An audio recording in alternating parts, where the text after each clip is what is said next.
पूर्णिया विश्वविद्यालय की बड़ी लापरवाही सामने आई है। राज्य सरकार के बगैर मान्यता के ही कई विषयों में स्नातक में हजारों छात्रों का नामांकन करवा दिया गया, जबकि इस कॉलेज में ऐसे विषयों की मान्यता ही नहीं थी। अब विश्वविद्यालय प्रशासन ने नया फरमान जारी किया है, जिससे छात्रों में आक्रोश है।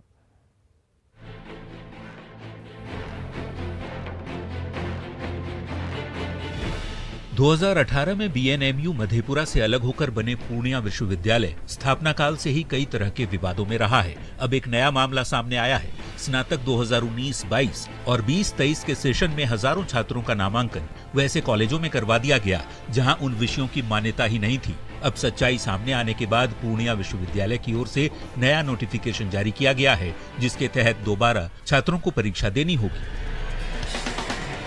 और उस विषय में छात्र ने पार्ट 1 उत्तीर्ण कर लिया, पार्ट 2 उत्तीर्ण किया और पार्ट 3 करने के समय में इस विश्वविद्यालय और महाविद्यालयों को याद आया कि इसकी तो हमको मान्यता ही नहीं थी।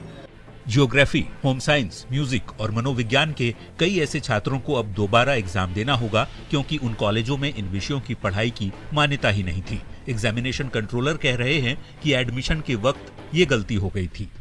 ये ले लिया गया है, लेकिन सब्सिडरी सब्जेक्ट का को भी जाना चाहिए। दूसरे में ऑनर्स विषयों का तो चला गया स्थान, सब्सिडरी विषय नहीं जा पाया, नहीं हो पाया, तो ये समस्या है।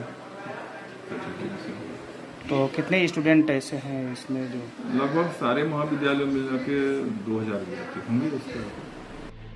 इससे पहले भी कई बार भ्रष्टाचार और अन्य मामलों को लेकर नवगठित पूर्णिया विश्वविद्यालय सुर्खियों में रहा। लोकायुक्त इसकी जांच भी कर रहे हैं। बावजूद इसके ऐसी गलतियों के चलते छात्रों का भविष्य अंधकार में ही नजर आ रहा है और विश्वविद्यालय प्रबंधन को इससे कोई मतलब नहीं। कुमार प्रवीण, न्यूज़ 18 पूर्णिया।